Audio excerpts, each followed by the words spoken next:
minute. Everybody looks like they got their mic on mute. Perfect.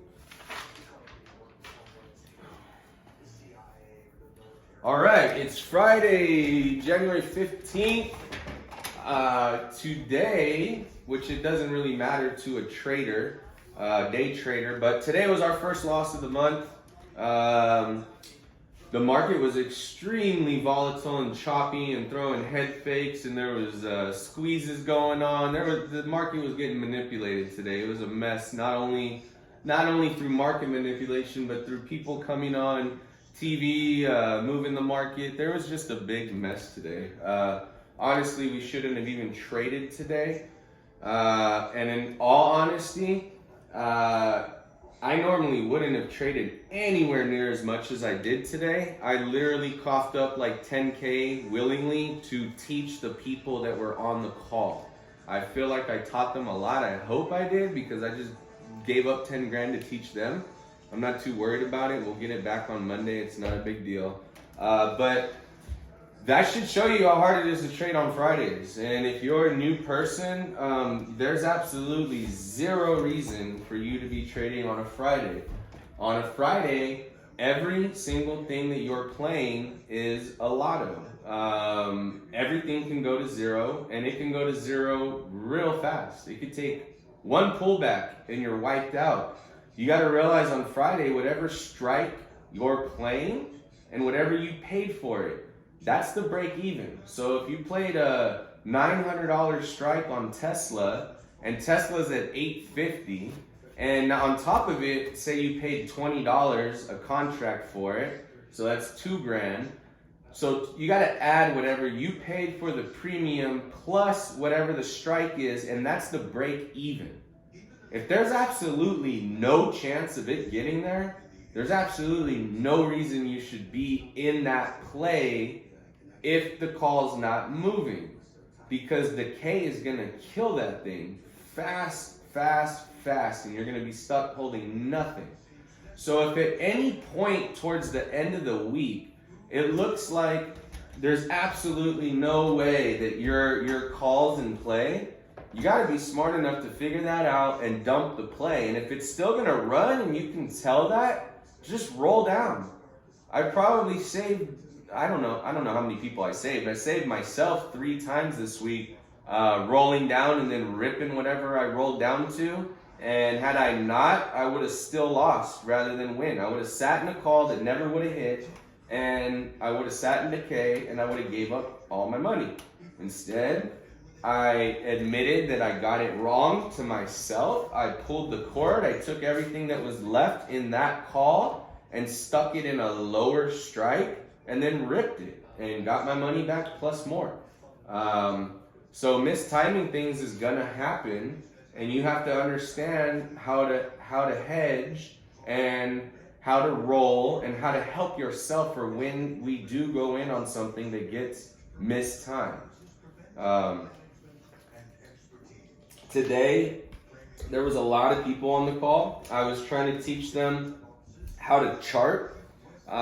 If you're interested in day trading, I'm going to continue to say it till I'm blue in the face. And the reason why is I keep getting questions from people that are trying to day trade, but they're not on the call. And all the questions they're asking, those and much more are getting explained in detail all day long on the live chat. So if you want to day trade, be on the live chat. It's a service that you're paying for that is tremendous, and you're not going to get anywhere else. Nowhere are you going to get the level of service and information that you're getting from me for $500 a month. I pay $5,000 a month for the information that I get between all my services. So take advantage of what you're getting, guys. I'm not doing this for me. Again, I'm doing this for you. I've got a goal. I've got a mission. Money is not important to me. That's first and foremost. I despise money. And the reason why is because money does bad things to people. If you're not using your money to do good, then the more money you get, the more evil you're going to do.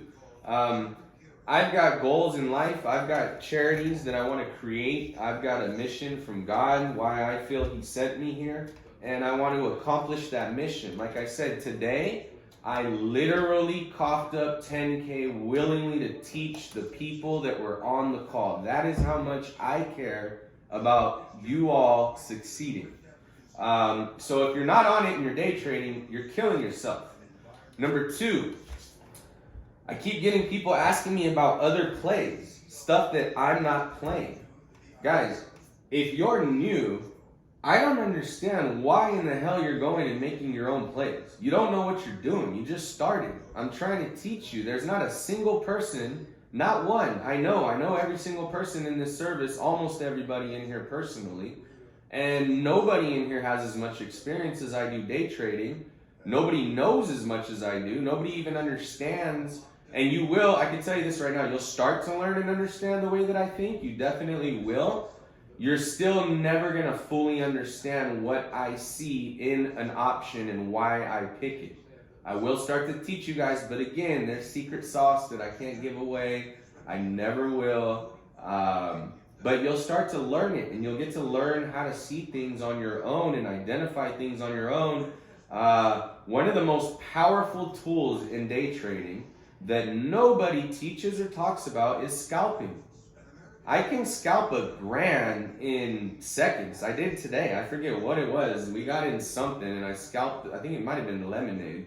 I can't remember what it was. We got in something. I went in with like 10 grand and I scalped $1,000 in about 20 seconds and got out.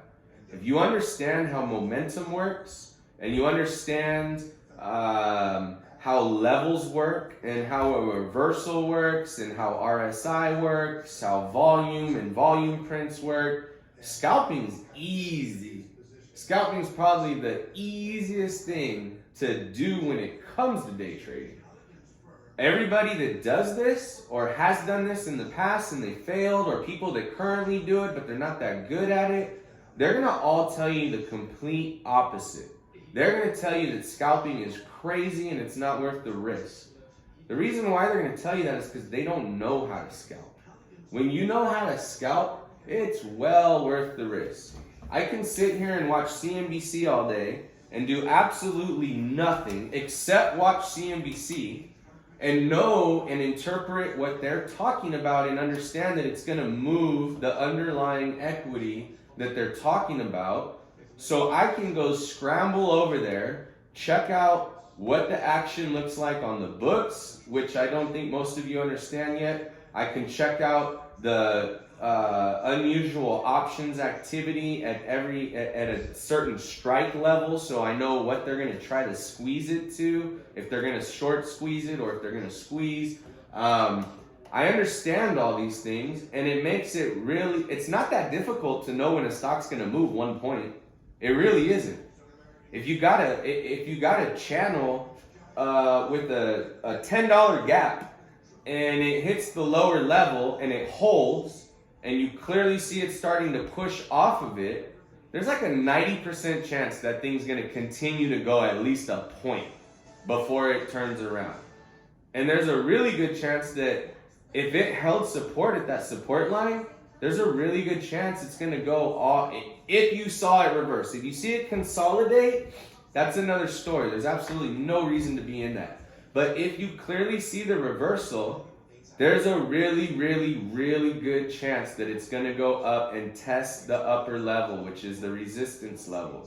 The channel means whatever gap it's traveling in. So if you're in Tesla and let's just use round numbers. I know it's not there, but if you're in Tesla and it's at $1,000 and one of the support levels is $1,000 and the next level up where there's resistance on our chart is 1,020. That's the channel. It's a $20 channel that it could bounce up and down on before it decides what it wants to do.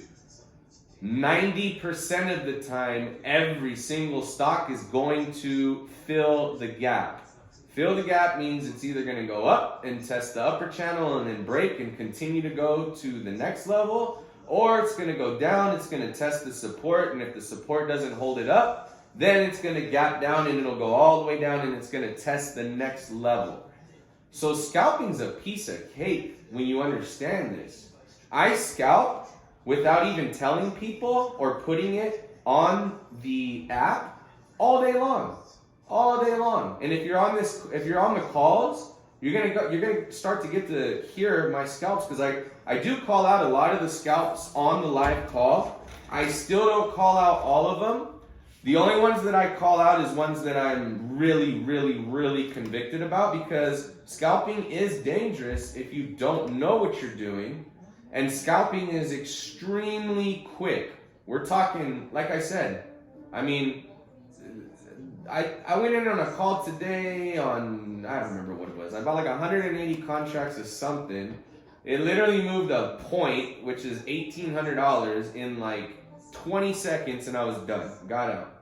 And it still went up and got a little bit more, but then it came down and it reversed, and then it was ugly. I would have lost money if I stayed in it for 5 minutes. I would have lost a lot of money.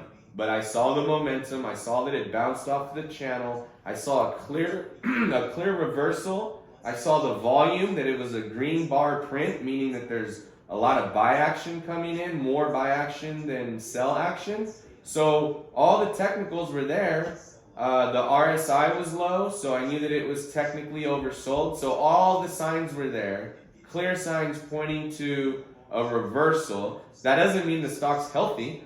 That doesn't mean that the stock's going to have continuation. It just means that there's a reversal, and now the stock should try to go and test the resistance level above, because it showed strength at that support and it turned around, and it should go test the resistance above. Does anybody have any questions about all that stuff before I continue on? I've got a lot on the list today. I'm going to get through it as fast as I can.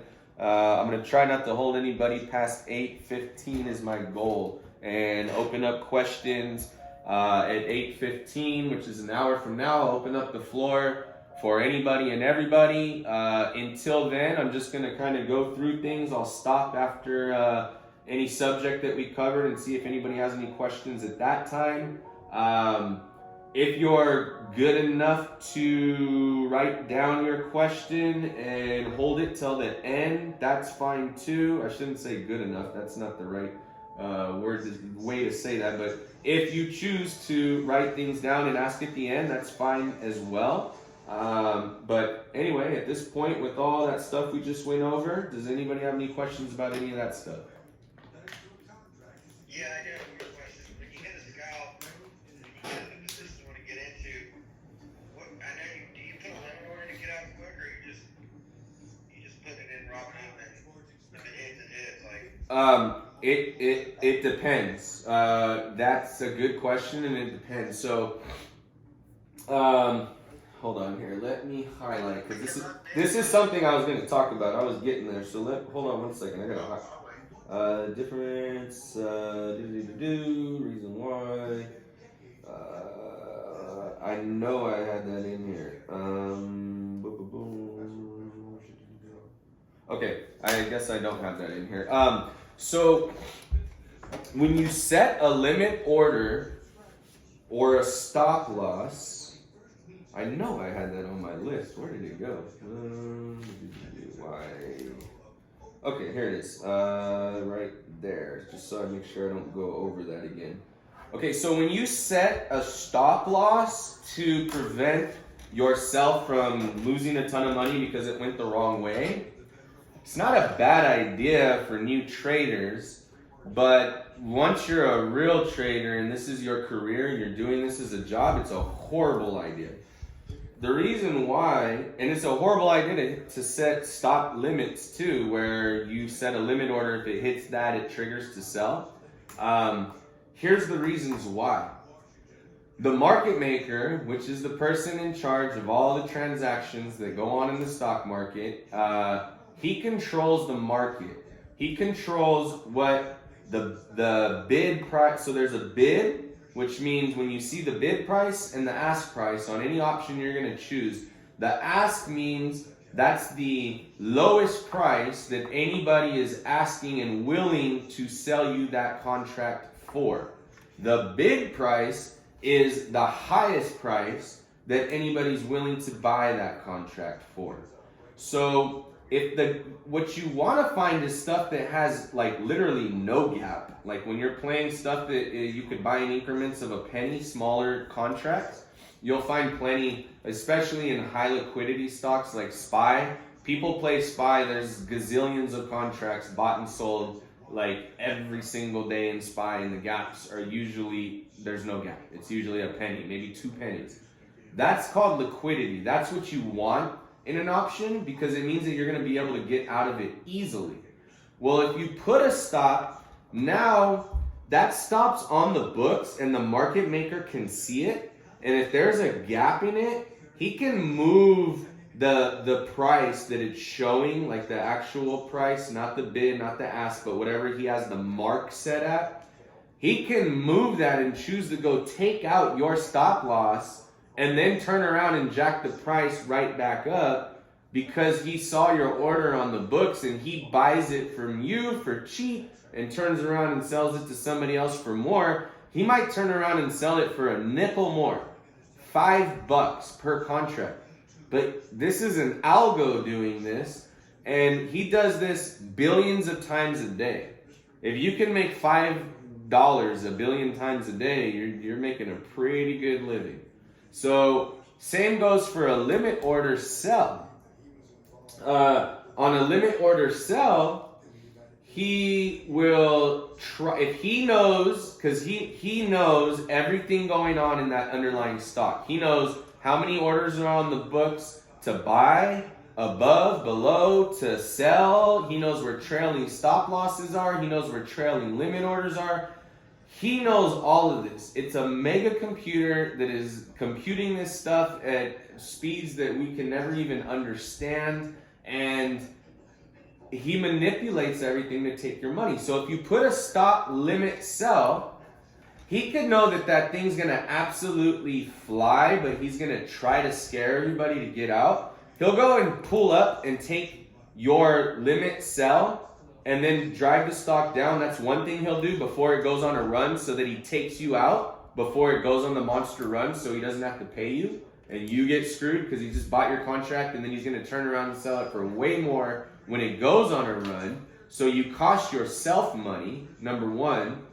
Number two, a lot of times what will happen is if you try to put that limit order in, like say right at resistance, he'll make sure that it doesn't trigger to sell and try his hardest to push it back down so it doesn't break that resistance, and turn around and go test the lower channel to make sure that your limit order never gets sold. And then you're stuck holding an empty bag.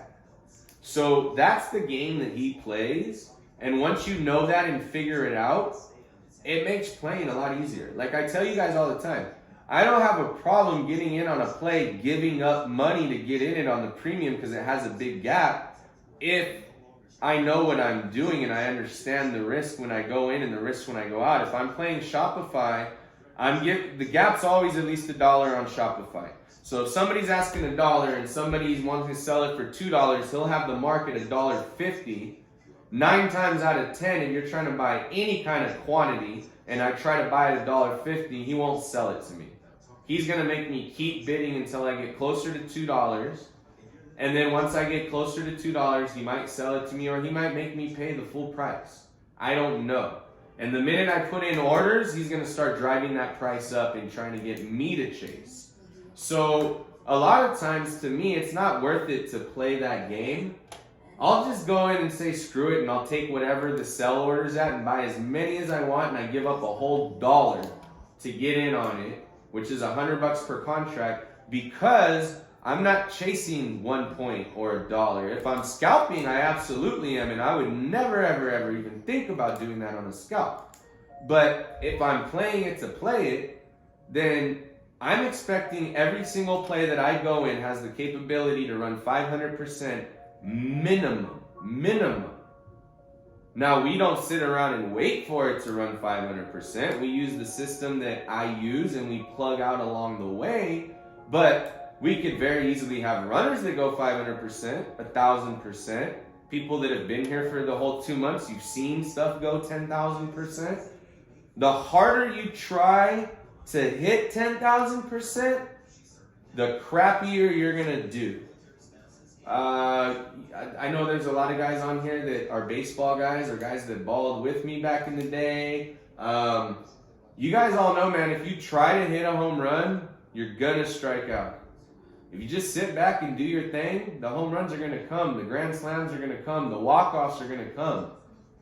But you gotta stick to your game plan. When you step up in the box, if you all of a sudden you start swinging different, well, it ain't gonna work. Hold on, real quick. What is that? Hope this didn't stop recording, did it? It sure did.